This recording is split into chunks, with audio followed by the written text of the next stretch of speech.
What's going on, Internet? I'm Christopher Peterson, and you're listening to the NerdEXP podcast. This week, I have the pleasure of hanging out with my favorite person and my least favorite person in the world. I won't tell you who they are, but those two individuals are Drew Dwight.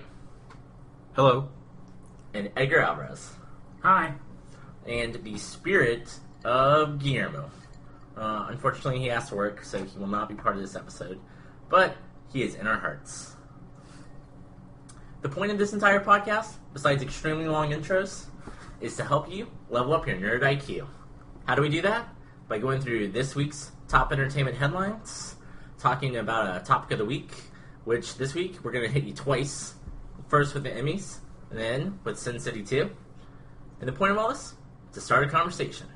If you want to be part of that discussion, email us at nerdexp@gmail.com. We're going to kick it off with TV news, and this little indie show, don't know if you guys have heard of it, it's called The Simpsons, has decided that they're going to put all of their episodes streaming, which ends up being 522. So if you have FX, you now have access, check your local cable providers, to all 522 episodes. Wow. I like that they're doing this. I know that Simpsons has like a big milestone coming up. So it's pretty cool to see the whole spectrum. Like we talked about a couple weeks ago about the omnibus, about all the Marvel, and this is cool that they're releasing all of their episodes. That's pretty. I mean, bravo to FX. That's I'm pretty interested in seeing the really early ones. I don't think I've seen like the first season. They even talked about. Before. Sorry to interrupt you. That happens a lot. No, I was done. But you talked about early episodes. They were even talking about trying to get the Tracy Ullman show episodes, like when they were short, before they spun off. Right. No confirmation. I think that's still up in the air. But they literally wanted to get like any Simpsons property to be available by this. That would That's be cool. great. And with this announcement and all these episodes, this is a great opportunity for sites to drum up top 10 lists, top 25 lists of their favorite Simpson episodes. Notice a trend. I clicked on like 3 or 4, and then if they give the air date, the oldest air date for any list was 2000. Like it is a scientifically proven fact that the Simpsons were much better in their earlier first 12 years than they were their last 12, 13 years. Yeah, that's crazy. I don't think I've seen more than 5 beyond 2000. Everything I watched was after school, all the reruns after school. I don't even know what nights they come on. Like, if you were telling me right now, Sundays, I would have known that. I mean, that's like 25 years. Yeah, I've never known that. I mean, that's. I watch Simpsons ever so often on reruns, maybe. Yeah. But I've never sat down and watched new episodes. But I don't really do that anymore. Like, Family Guy, I don't watch anymore. Like, sit down and watch. So will you watch this? No, that's like. I mean, all your fingertips. I don't have XX, but yeah, I mean, if I had it, I would like stay maybe 2 hours and watch a couple episodes. I tried to get back into The Simpsons after the movie. Like I saw the movie, Yeah. and I was like, this is actually funny. Like maybe The Simpsons are funny again. And I watched like the season premiere after that summer. Nope, not funny. That was their one chance to win me back, and they failed. From what I've seen, it's kind of like the current years of South Park. Like there's random good ones here and there, but you got to get lucky. There's some not laugh out loud episodes. Not funny. No. Not good. Not. No good. Funny. No good. Speaking of not funny, saw the pilot for Selfie. We talked about A to Z last week. It seems like networks are trying to get ahead of the fall premieres and maybe get their iffy shows and generate some buzz and maybe retool. This is a modern day retelling of My Fair Lady. It even kind of references My Fair Lady within the trailer and the show itself, and it has talent behind it. Karen Gillan from Amy Pond from Doctor Who, or Nebula from Guardians of the Galaxy. Yeah.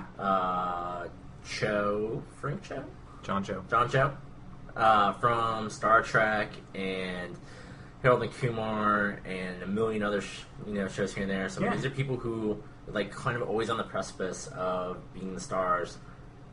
Romantic comedy, you think they have talent? Drivel dialogue, drivel premise. I saw the pilot. It was a long show. It was like 26 minutes. It practically was a mini movie. I know, you can say that about television, but they had the full arc of like crap to redemption to and back again.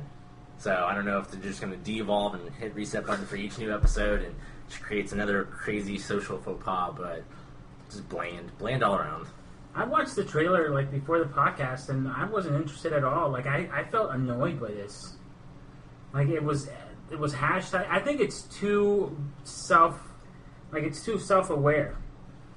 Like there was hashtags. Oh, why hashtags everywhere? Why? Like that just frustrated me so much. I don't even want to think about it. I walked away from the 3-minute trailer. Yeah, it doesn't look interesting to me at all. Sorry, Sophie. I don't even think girls should be interested in that show.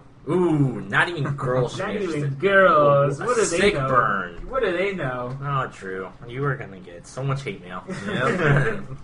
From Andy Gaddis. Andy Gaddis. So moving on to comic news, somebody decided to sell their copy of Action Comics #1. Cover price, I don't know, 5 cents. So, I mean, 5 cents. If you got like 25 cents on that, man, that is 5 times its original value. But they ended up selling it for $3.2 million. My God. This was a graded comic. You can send it to a third party that will grade it and put it in a plastic sleeve and everything. It was graded at a 9, which is like unheard of for anything kind of this old or Action Comics. I think, I don't know for a fact, but I think before like a 6 or a 5. So this is like brand new. Yes. Oh my gosh. You could go to the comic store today and buy a comic and get it graded less than a 9. Very How? tear, bad stapling, color bleed over, like. My God. So this is the reason that everybody decided to all of a sudden collect comics and think they're going to be worth something one day. They're not. If you have a comic that's older than the 60s or maybe 70s, it's never going to be worth anything. Too many copies, too much running around, not the first appearance. That's how I felt about Beanie Babies. I'm like, Beanie Babies are an art ticket. Like, Beanie Babies are solid gold. Star Wars action figures. Pokemon cards. Have a good bit of those. Alf's back. This time in Pog form. I can't believe it's sold. Simpsons reference. I can't believe it's sold for $3.2 million. Like, that is so much money. I wonder who bought it. And sold on eBay. On eBay? And you had to be a certified bidder to even bid. Like, I cannot bid on this. Like, eBay wanted you to, like, show some financial acumen. I don't know what the proof is. Maybe it was just one form that you had to fill out. But it was enough to, like, oh, you had to be certified. I show them your black card.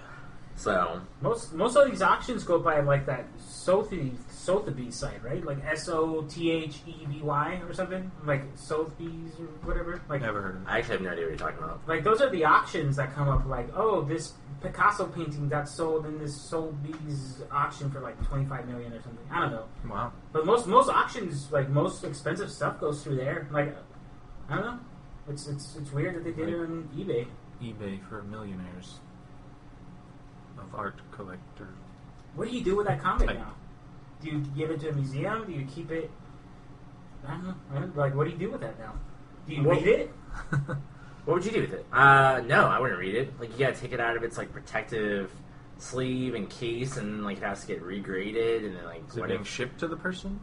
I don't know. They're gonna fly in to pick it up themselves. This feels like a comic book like heist going on for this comic book. What would USPS ask for insurance? Would you like to buy the insurance on this? Yeah, I'll do that. That sounds like a good idea, just in case. In this scenario, would like the comic book be like in the briefcase and then handcuffed to someone's hand, like diamonds? I mean, seriously, this is $3 million. Yeah, I could maybe see that. That's huge. Carrying the football around. Hopefully, they're not sending it via drone. I know you guys aren't necessarily like huge comic fans, but if you could own any comic that you could never sell, so you only own it for the sake of owning it, you can't make money, you can't be like, oh, I want people to pay me to see it or anything. Like, it's just going to be in your house. What would it be? Or did I just make it so obtuse that you don't even care? Well, I mean, I love Superman, so mine would be this Action Comics 1, or maybe the Deaths of Superman. Death of Superman would be one that I would I have that in my house. Oh yeah, I can give that to you. I want whatever X-Men comic has the coolest art on the cover. What about Star Maybe Wars like comics? Wolverine versus Sabretooth or something. It's one of the only ones I've actually seen, and that was pretty cool looking. Yeah, I guess like an Amazing Fantasy 15 first appearance of Spider-Man. Yeah. Would probably be the one I would gravitate towards. So no Star Wars, huh? No Star Wars comics? No. I'm interested in the Star Wars. I don't know if you heard about that. Like the comic series being released based off of the original script before it was edited and changed. Were you reading that? No, but I'd like to own that, I think. Or at least try out Volume 1. Yeah, it's crazy. Like, I think one of the characters is named Starkiller. Yeah. Which is funny because that's what isn't that what the guy from Force Unleashed was called? Yeah, he was named after the original character. So there's an Anakin Starkiller, and so I mean it's definitely a weird bastardized version of Star Wars, and I don't know. Han Solo is an alien. Weird stuff like that. And Chewbacca was a person. He was just a very hairy man. Moving on to game news this week. A sentence I never thought I would say in my life. Nintendo has teamed up with the makers of Tekken to make a Pokemon fighting game called Pokken. Pokken. I'm not toying with you. I'm not joshing you. This is an actual product that is going to be shipped. This is only confirmed to be arcade as of right now, right? Yes, this is arcade only, arcade Japan only. Yeah. So Pokken, huh? If it never leaves tournament. Japan, then it'd be worth some money. I mean, I feel like between this and the announcement that Pokemon collectible card game is coming to iPad, and the next news story, which I guess just say now, like there's gonna be some Mario Kart DLC. Oh yeah. Nintendo's branching out. Like they've definitely been taking it on the chin. They know that they're behind the eight ball and other overused cliches, and I think that they're trying to revamp and readjust and maybe come up with a new strategy. I don't know if this is it. The announcement trailer showed a Lucario and a Machamp fighting. It was not impressively fast or quick or fluid or interesting. It looked fine, but it looked, for an arcade cabinet, it looked kind of disappointing. Like it looked as good as a PS3 game, so it's not like they're flexing any muscles.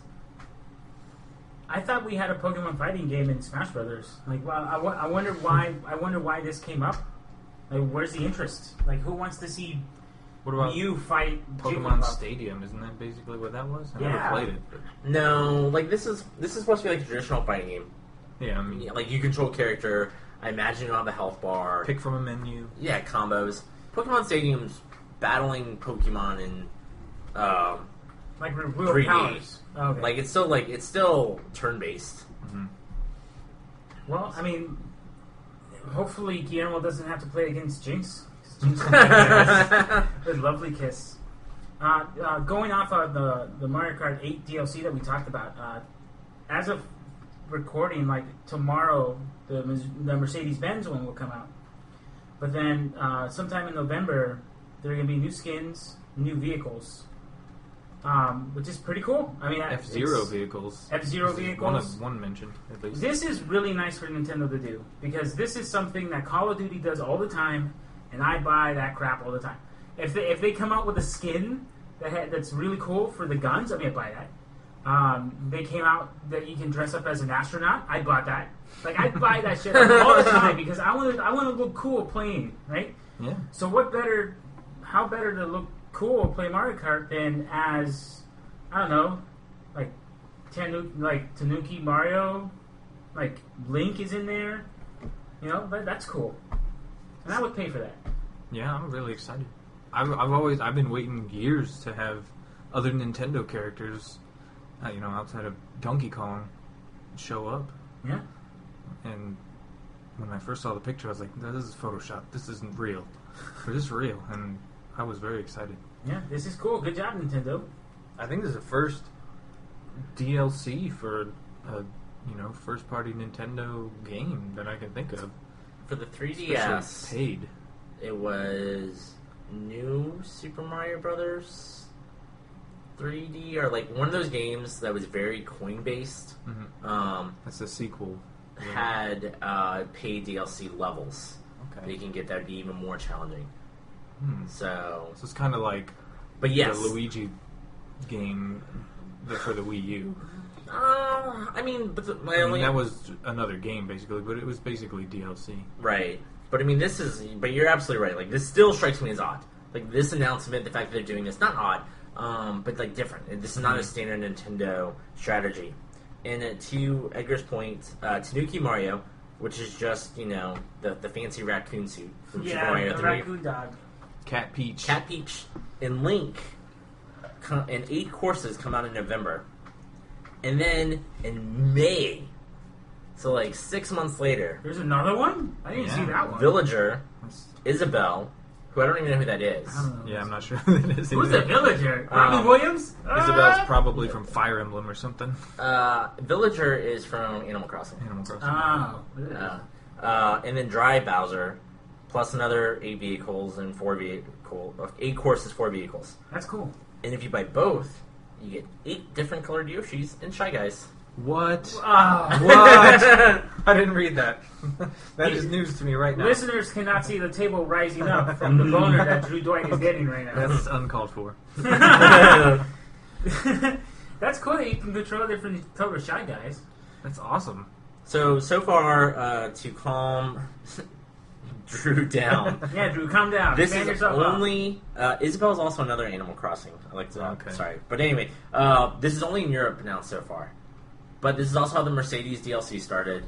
There's no way that they're coding this and not skinning this out to everywhere. It doesn't. It takes no translation or time. So that $7.99 I looked at, was that in pounds? Yes, that's probably going to be $15, $12. Great. I would pay that much. I pay that much for stupid maps on Call of Duty. Like, I pay so much for extra crap that he really does. I was over at Edgar's house, and he was like, "Hey, let's play Soul Calibur." I'm like, "Cool." He goes, I have Darth Vader or Yoda. I can't remember which one. He's like, "I'll go buy the other one."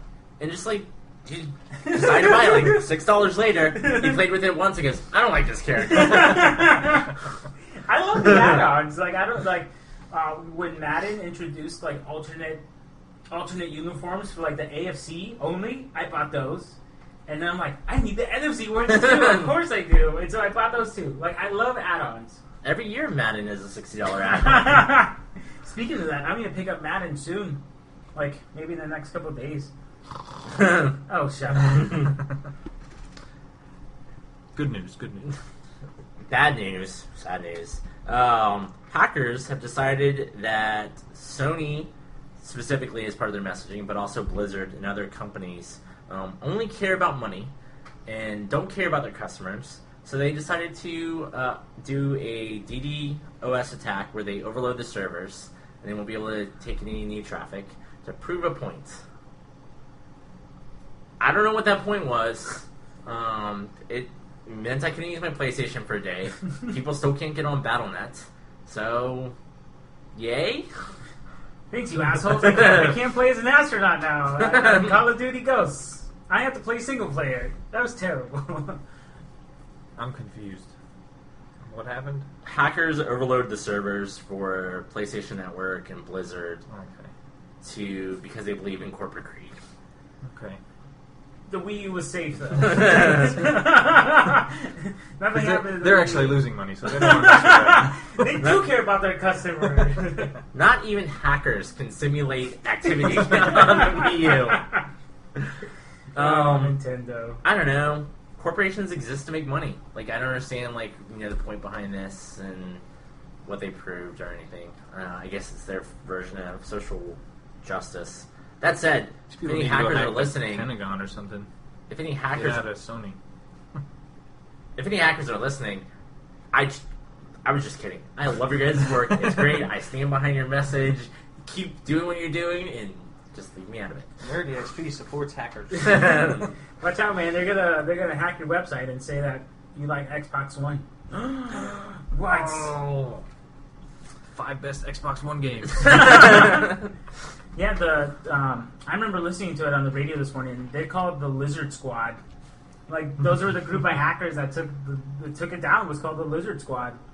And then I know this wasn't a docket, but a couple of weeks ago, some other like Russian hackers hacked into what was it? It was another huge website that they just hacked into. Google, yes. Really? Google? I don't know. I don't know. I was just. Oh, well, I don't know what specific website, but there was another hacker attack from Russia, like, that just happened recently. So hackers are running amok, man. I secretly wish I was a hacker. I'm not gonna lie. Have you watched House of Cards, Chris? No. Well, in season yeah. two, like, they go into McCoy. the dark part of the internet. The McPoyle The guy is Yes. the hacker. But apparently, 98% of the internet is not used. So in House of Cards, we get introduced to the other, like, 98% of the internet, where you can, like, do a whole bunch of crazy stuff. Deep The web. internet's not like trees. It only exists if somebody made it. So how can it not be used? I don't Like, that know. doesn't make sense. I don't know. That's a myth. That's like saying you only use 10% of your brain. Whatever. Shenanigans. Shenanigans. I'm gonna channel my inner Guillermo.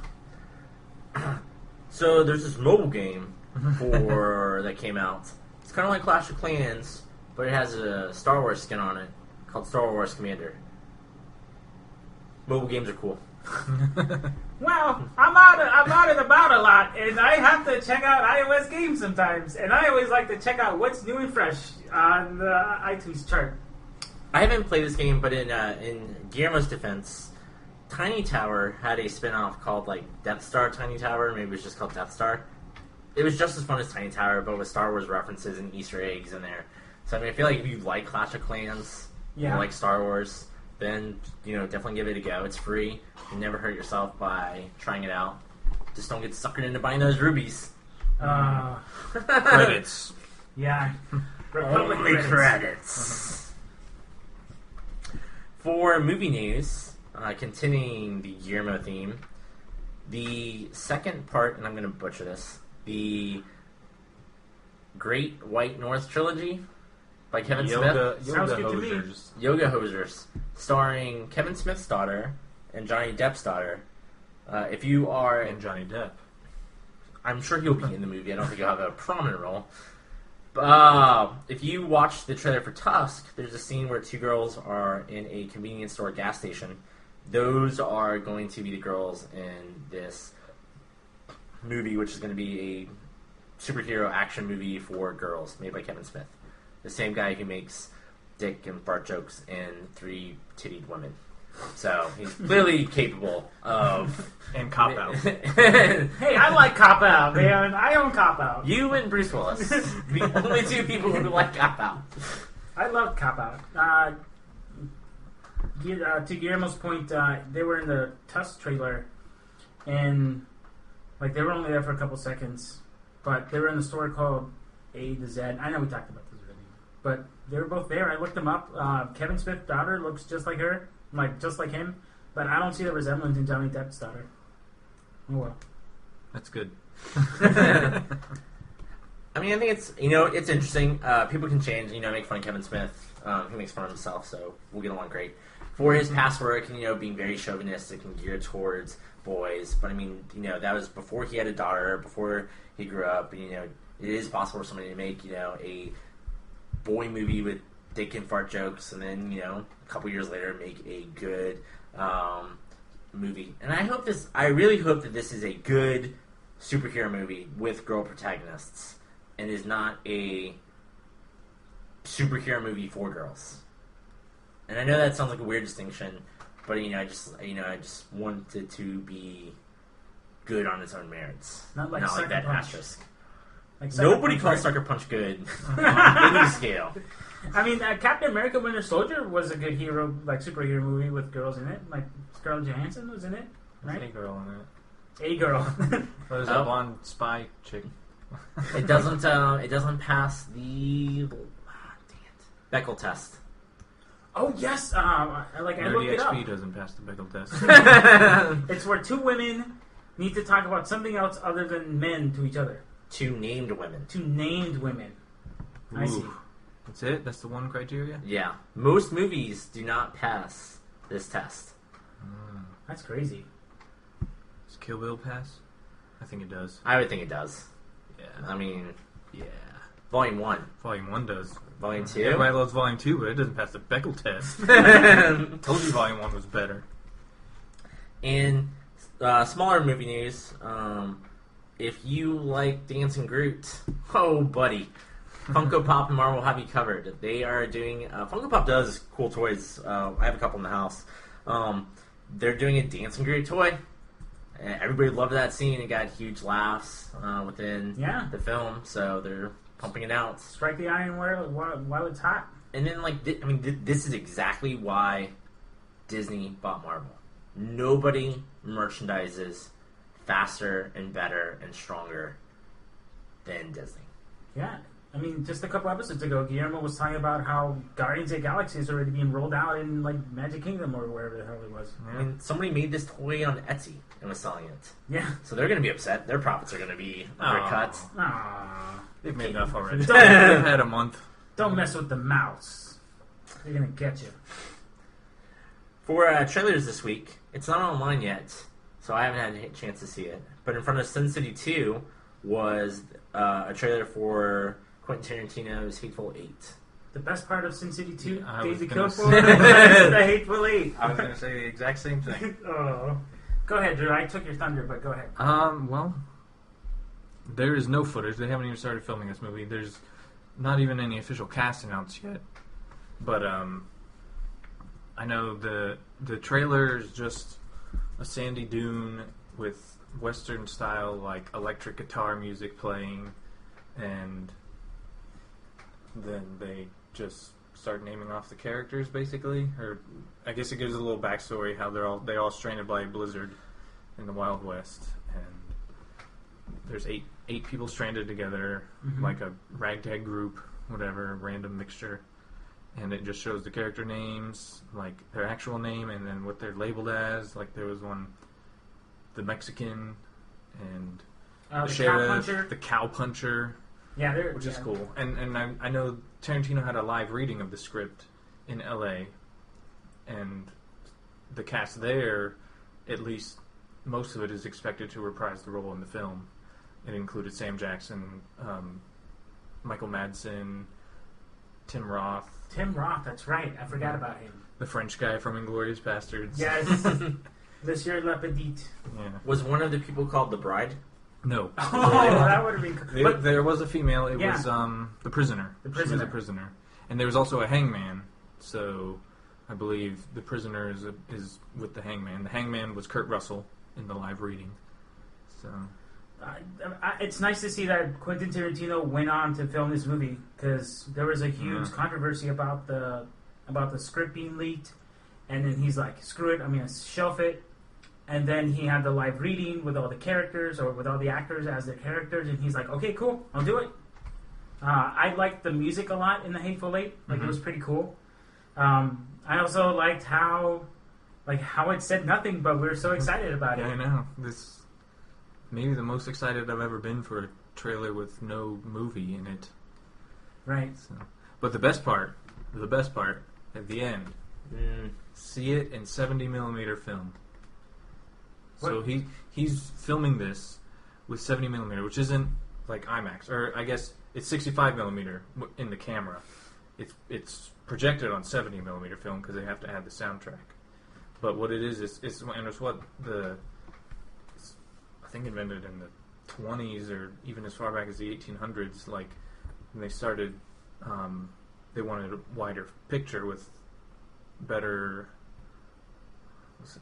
What's the word? Is that what they were? Is that aspect what, ratio? Just is that what got burned down in Inglourious Bastards? The 70mm film. It might have been. It was like really. No, that was just film. It was 35 acetane. millimeter? Acetane, I think it is. That's what's really flammable on classic film. They don't use it anymore in today's film. Well, today's film's barely made. Today's film's like based off of polyester. I think the old acetane. It's somewhere that starts with an A. But that's what they burned in Inglourious Basterds. This is what happens when you invite a level 4 projection specialist. So why do it in this? Is it like Christopher Nolan filming in IMAX? He's referencing the classics, because a lot of classic westerns were filmed like the CinemaScope. I think that's how he's advertising this one.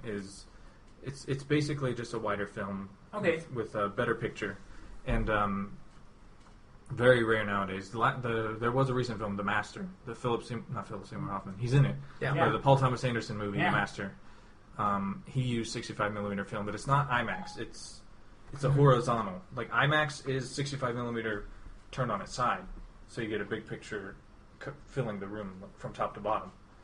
Does this have anything to do with frames per second? It's basically the opposite.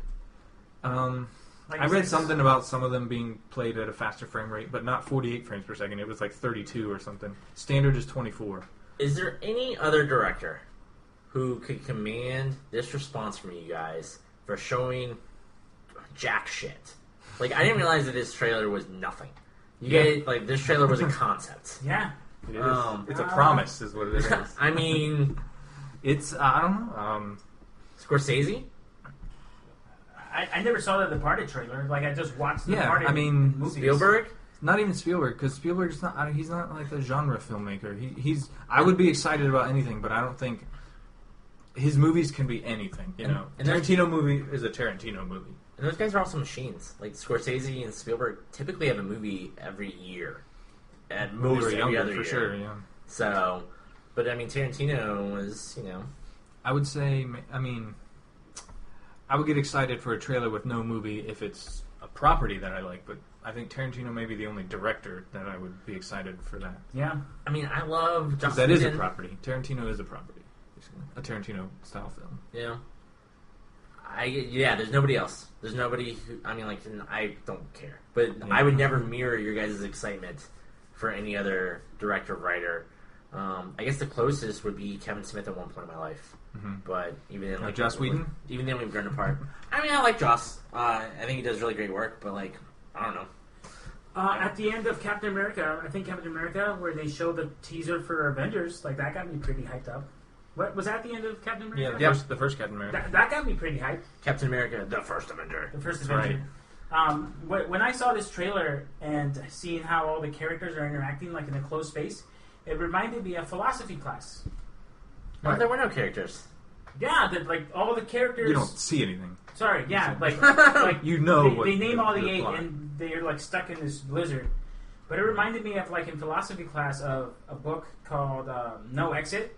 It's by John Paul Sartre, where all these people are supposed to be in hell, and they're there's 3 people in the room, and they just get on each other's nerves, and that's the worst thing because that's hell to them.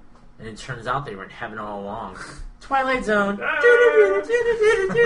yeah, that's cool. I mean, it's a nice philosophical thing where hell is other people.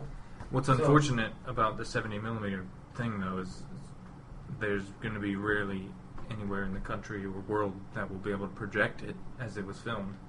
Because those projectors are few and far between, and digital's not going to be able to replicate. So China's not going to save this movie, huh? No. You'll just BitTorrent it anyway.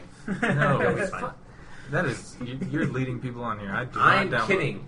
Drew wrote an article, point counterpoint, back in high school. I did not write saying that I argued the writer.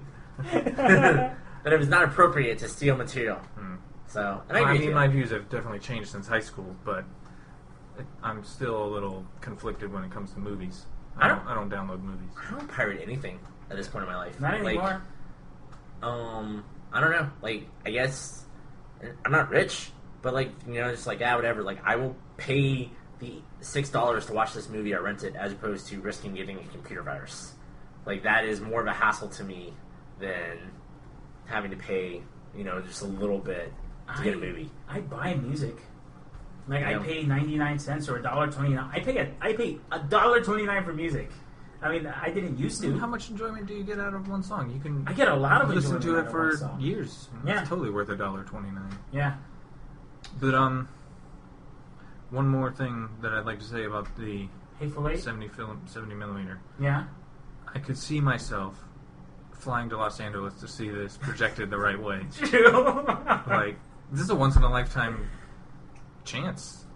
And I know Tarantino owns a movie theater in Los Angeles, so I could definitely see him setting up his theater with a projector and screen appropriate for it.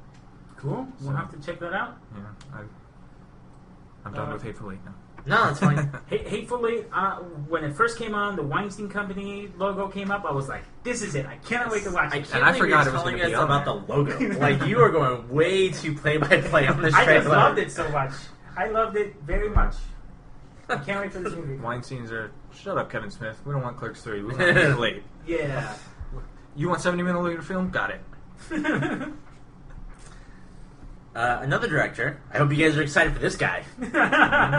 David Yates is coming back to direct the Harry Potter spinoff. God, man, listeners, you're going to yell at us. Maybe you help us level up on NerdEXP. Fantastical Beasts. Fantastic Beasts. And Where to Find Them? And Where to Find Them. There you go. Yeah, Part 1. I guess. Part 1. Oh, it's 2 parts? I think maybe 3. Yeah, I think Drew's right. I mean, like, this is still the infancy phase David of Yates development. is only confirmed for 1. So, and I mean, and there was a lot of speculation over Warner Brothers announced release dates, which included all their DC movies, but they also had tentpole movies. That's and right. there's people suspected that they would be Harry Potter the spinoff because they were in November, but there's more than what they're saying originally. Like, even if there's 3, there's 4 tentpole spots or something weird like that. So they could be doing other Harry Potter stuff as well. I mean, Yates directed, Harry Potter 5 through 7 Part 2. So, I mean, he definitely knows the franchise, has a good beat on it. Those are definitely... I like those movies. I mean, like, those are good movies. Best production quality of the series, for sure. Except for 5. 5's kind of a crappy movie. But not production quality-wise. Not production quality-wise. Yeah. But they just hot-footed that book for me, way I too much. didn't care about Harry Potter until I saw the 5th movie. Like, I had seen all of them up to that point, 3 out of 4 in theaters, but, you know, I was just seeing it because my friends wanted to see it, blah, blah, blah, and I thought they were okay, but once I saw, like, the quality put in the Order of the Phoenix, I was like, these movies are getting good. And, you know, I never read the book, so I wasn't upset about how it turned out or anything. I didn't know anything. The cinematography. Yeah. Well, cinematography of the 6th one was amazing, and I know people are upset with that movie because they changed the ending, but like I said, I didn't read the books, so... Not necessarily changed anything, but took out the battle. Half-Blood There was Prince. no battle. It was kind of anticlimactic. Yeah. Half-Blood Prince, yeah. Half-Blood Prince. So... But yeah, I mean, I'm sort of disappointed by this because I was looking forward to see David Yates take on some other stuff. I wanted to see what he would move on to after Harry Potter and see him go back to Harry Potter. Does this have a release date? It's going to be like The Hobbit, you know? Does this... It's set for 2016. 2016? Mm-hmm. Damn. That's like right around the corner. Well, no, that's 2 years from now. Ant-Man is right around the corner. Mm-hmm. They better get their ass in shape if they want to do that. X-Men movie. Apocalypse is 2016. They What was just- that other movie I was excited about for 2016? Star Wars movie? Star Wars? Well, there's the Star Wars spin-off. Hateful but Eight. No, Hateful Eight's 2015. It's going to get pushed back. How is he... Is it a December release? Didn't say. Just says 2015. But Most yeah, it'll of them definitely have be. been- most of them It'll have been- definitely be award season. And this is the NerdEXP Tarantino edition. No, because... Yeah, I mean, if it's them trapped, you know, there's probably not going to be much involved. One camera sat up in a corner. He's just going to film it on a webcam. Definitely. It's going to be found footage. Oh, God. Interesting tidbit about Tarantino in interview, and I mean, he changes what he says a lot. So, but he's saying he has an idea for a sci-fi film for his next movie that he wants to do after Hateful Eight. Machete in space. Oh, yes, if he takes over that franchise, that'll be wonderful. So He'll be yeah, the I mean, savior. that is life-altering. Cool. Drew's Drew's life will Tarantino alter. sci-fi. Yes, please. But yeah, what Like were we Star talking Wars about? Harry director? Potter, 2016. Like Star Trek director? Oh, was it Power Rangers? That was the 2016 film I was thinking of. Yeah, we've only mentioned it 4 podcasts, Drew. Pay attention. So there we go. Yeah. What's going on, Drew? Welcome to the NerdEXP We thought podcast. 2015 was going to be good. You have not leveled up your nerd IQ at all, Drew. Sorry. Other casting news, Donald Glover, you might know him from Community as Troy, or you might know him as the childish Gamboni. Yeah. Gambino.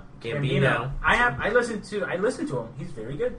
I've heard it both ways. I don't listen to him. I heard him clipped from his song on the screen in theaters Yeah. for an advertisement for some app. Oh, I saw that too. All those performers in that app looked like shit. Like, that was a bad commercial. But anyway. Agreed. It was a Samsung commercial. Take that, Childish Samsung. Gambino looked like he just got out of bed. Donald Glover will be playing Miles Morales. Who's Miles Morales? Shame on you. He is Spider-Man in the Ultimate Universe. So, in cartoon world, Spider-Man's going to meet up with all different versions of Spider-Man, and for Spider-Man Web Warriors, and Miles Morales is going to be a reoccurring character, and then Donald Glover is going to be the voice. So, Is this the Latino one? yes. Latino half black? Half. Yes. Like mulatto? I don't think that anybody says that. I think like it's either mulatto or mestizo or something like that. Is that a curse word? No, mulatto is just a mixing of Spanish and black. Oh. I see where we're going with that. Yeah. That's mulatto. Sorry, Chris. I mean, I don't know. I guess you would know. Yeah. So that's so Miles Morales is like how did he get his powers?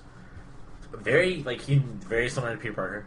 Radioactive spider. Radioactive Spider. In this universe, Osborn was working on 2 radioactive spiders, and then his uncle stole one, and then it ended Uncle up, Ben? No, Oh. his uncle ended up being the Prowler. Morales' uncle? Yeah, Morales' uncle, and then it Did it have Morales' DNA in it? No, no calculators with tokens, no graveyard reunions. Oh. So I think this is good. I'm glad that Miles is getting more mainstream attention. Donald Glover, went on a huge campaign before Andrew Garfield got announced. Like, he wanted to be the reboot Peter Parker. Mm-hmm. I don't know. I've only seen him in Community, so that role seems He's not beyond tall him. enough. like I don't know. Community, he plays a slapstick guy who looks like he's 30. You can say Andrew Garfield's older too, but he still looks like a child. Or through movie makeup magic. So I don't know. I couldn't see him doing it, but people prove me wrong all the time. Tom Cruise is short, and he's an action movie star.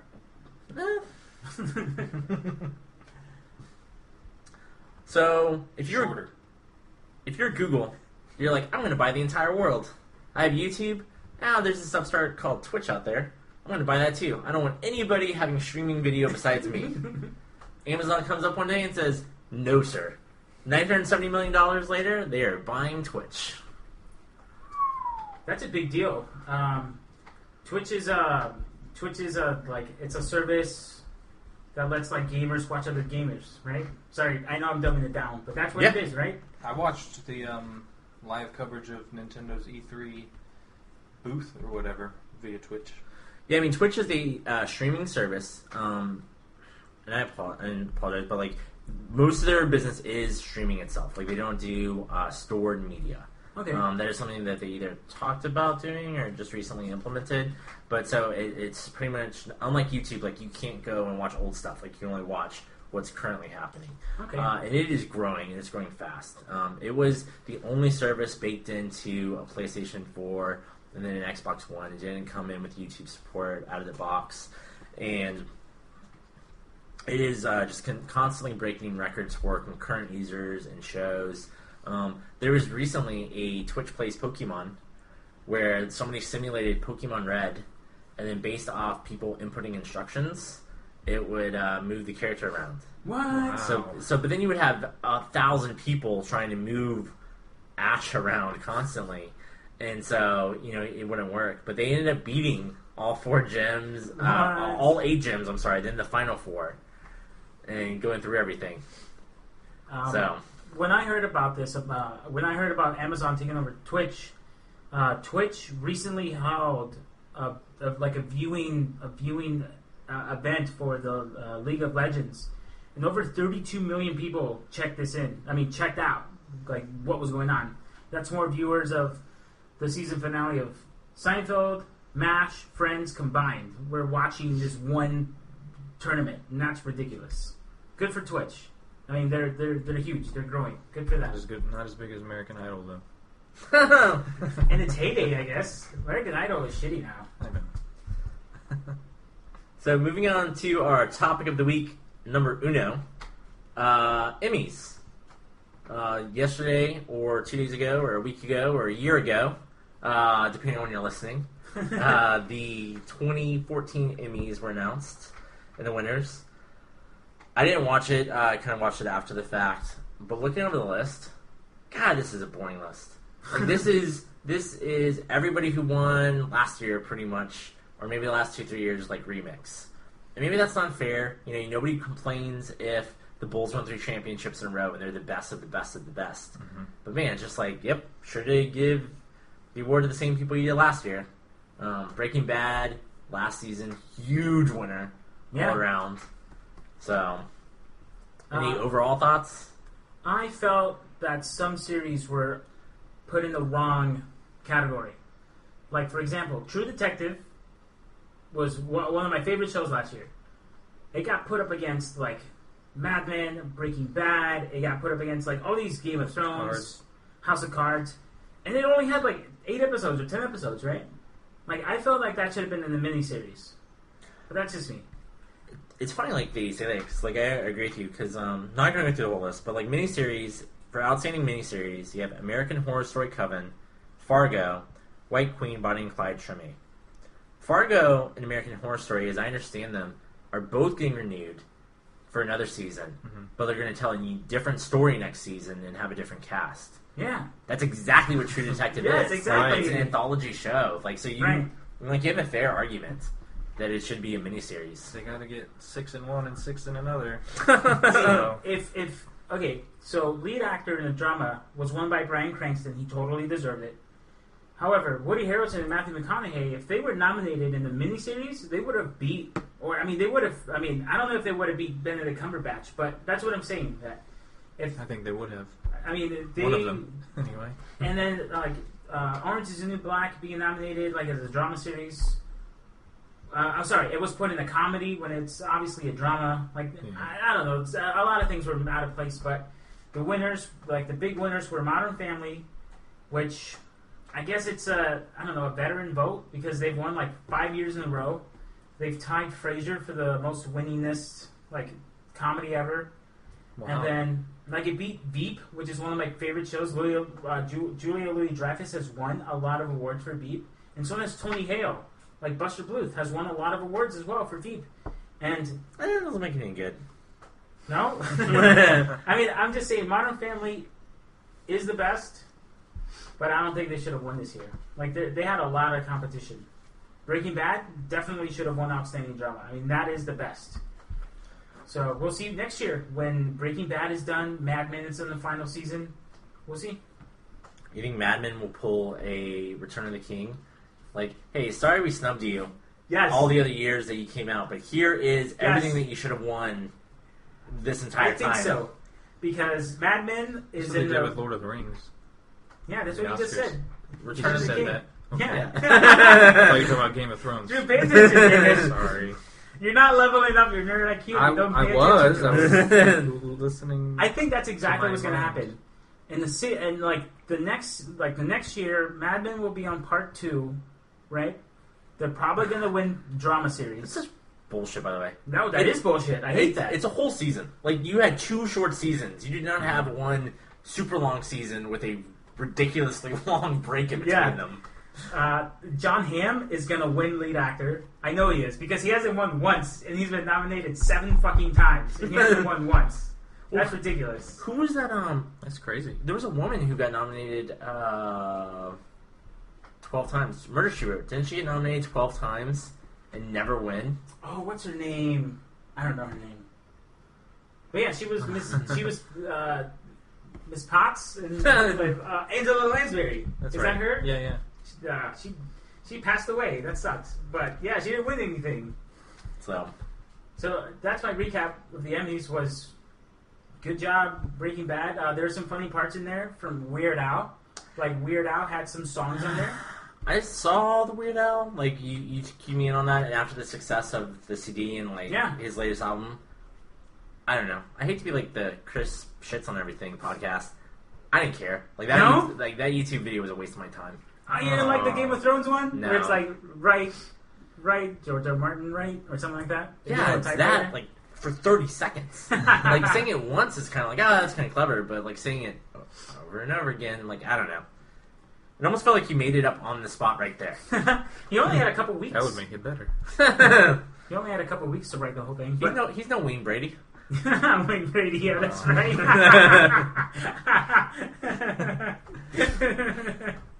Is he on the Game Show Network or something? Yeah, that's whose line is it anyway? Whose line is it anyway? No, I know he's from there.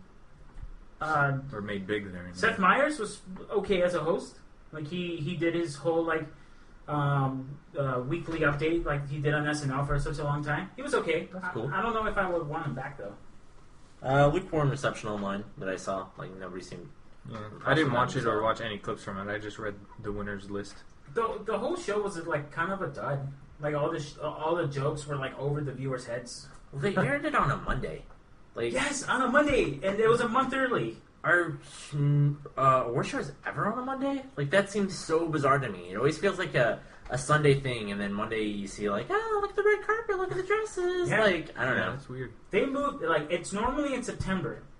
But because it was on NBC this year, NBC had Sunday Night Football. And God forbid anyone interrupt Sunday Night Football. Well, you agree with that. Of course. I love Sunday Night Football. So then they put it a month earlier and on a Monday.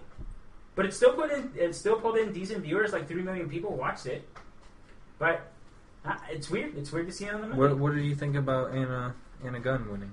Anna Gunn, like I called it. Like I knew she was going to win. I mean, it's everyone from Breaking Bad won something. Like, I'm glad Aaron Paul won. Yeah, I'll bet his speech was exciting. Did he already win one before though? He has won one before. I don't know. Is Aaron Paul good in Breaking Bad, or is Breaking Bad a good show He's good. with Aaron Paul in it? But he's pretty consistent through the whole series, except for season 5. I feel that's the only one where he acted differently. Well, because he was under wraps the whole time. Yeah, and especially 5 Part B. He was in chains. Aaron Paul, I feel, is going to have very little career after this show because the show made him. But Bryan Cranston is going to be like... You know what Aaron Paul is doing that sucks? He's a Xbox voice. commercials. Well, he's a voice on the new Netflix series, BoJack Horseman. Is that the horse one? Is that the horse cartoon that you guys were talking about today? Yeah, Aaron Paul he voices the roommate of the horse. And I did not laugh once. Isn't the horse Will Arnett? Series. Will Arnett is the horse. Yeah, there's a great cast. Kristen Shaw is in it. I think the advertising is like a 90s comedy, but like coming out today. And I was like, no. like that's not a good... Stop right now. Yeah, it was...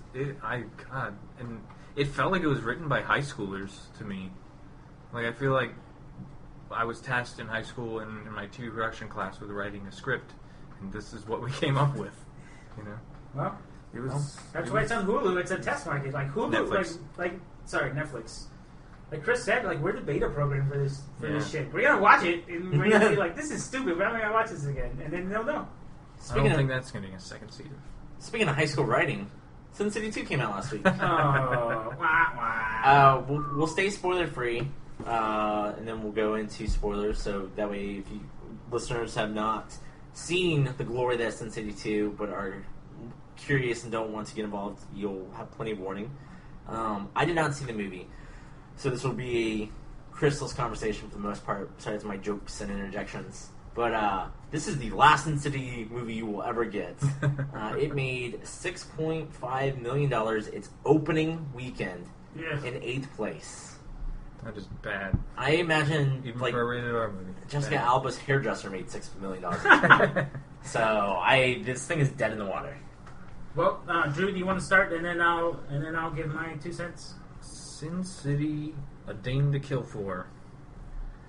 It's a black and white movie. Yeah, I don't know. Has actors. Not a Sin City movie. I feel like maybe there's more Frank Miller than Robert Rodriguez involved here, perhaps, because there was just some feeling missing. Just something was missing, and I know because of our text conversation that you feel the same way there. That it wasn't as cool. Yeah, like it wasn't cool this time. The editing was weird. There was something different about the way the stories were edited together that just didn't match the quality of the first. Well, in the first movie, like the first Sin City starts out with Josh Hartnett being super cool, super suave, and then it ends with Josh Hartnett being super cool and super And suave. you know nothing about that character, Like too. those right? were the It's very bookends, mysterious. right? This one starts with Marv, like murdering people, and then it bookends with Jessica Alba shooting. Oh shit! This was no spoiler. Someone. Yeah, so Marv Something. it starts out with Marv, and it ends up with Nancy Callahan shooting someone. So it's not as cohesive as the first one was, and it just wasn't as cool. It wasn't as sexy. They took way too long. Even though there was a lot more nudity. The nudity wasn't sexy. It was just blatant.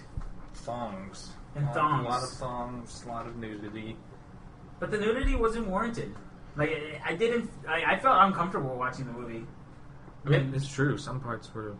Why is she sitting there like that? Yeah, You know? exactly.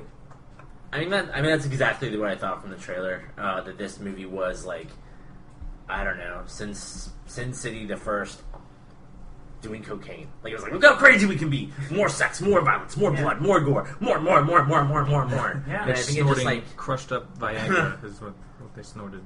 and it just felt like it became a sat. Like it was kind of satirical, haha, maybe a little bit, and then it just became a parody of itself. I'm saying all this negative stuff, but I didn't hate the movie. I still liked it.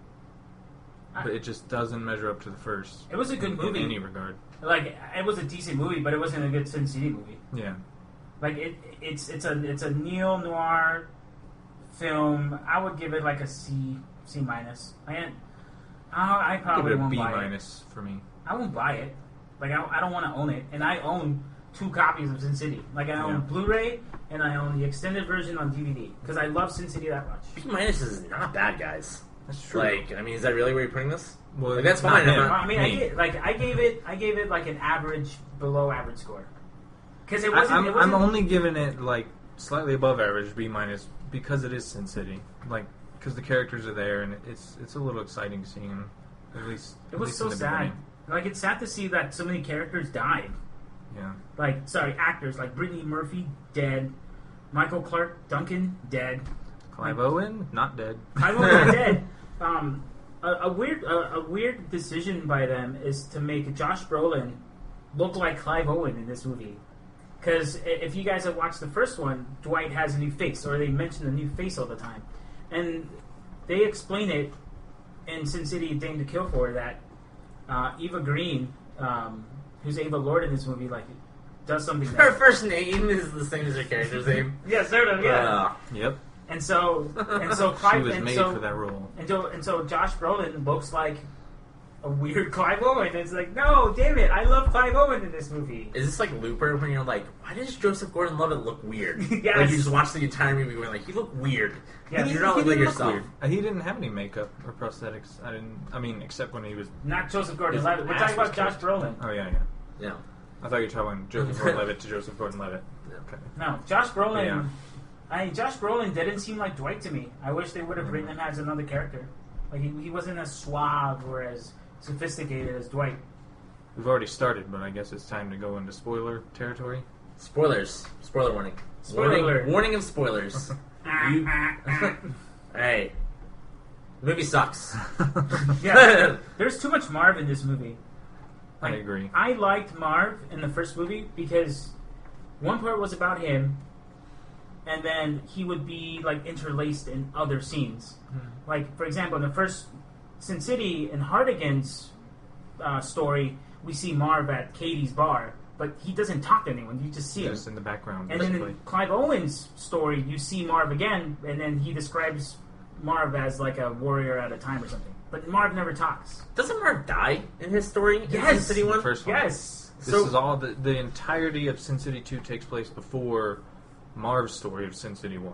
But Because Marv is alive. But I thought Nancy is killing mobsters, which happens after Hardigan died. Hardigan dies. So, But- is this movie a prequel and sequel, like at the same time? Not like different stories are. Oh, So Marv's story in Sin City, the original, is after every story in this Sin City, because Marv is in all of these Right. in A Dame to Kill For.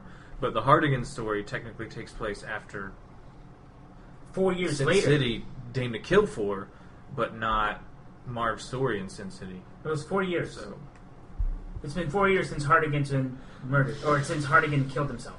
Mm-hmm. And then Jessica Alba, not good actress. I mean, I didn't like her at all. She was just wooden. Mm-hmm. Like, she can't convey any sort of sadness to me. Marv... I agree. But her voiceover tells you that she's sad.